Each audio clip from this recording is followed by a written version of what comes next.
اوعى تتدبس يا معلم، وادخل لونش المطار في اسطنبول. هوريك بيقدموا ايه، فلافل، وده رز بعدس يعني بيعتبره كشري، وده رز في كمية زيت معرفش ازاي. انا هوريك الاكل اللي جوه المطار.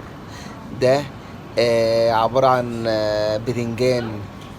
يعني يا جماعة انا بوريكم اللي بيحصل كأنك جوه المكان. تمام. ده الاكل بتاعهم. ندخل بقى على قسم المقبلات. شوية حمص وزيتون.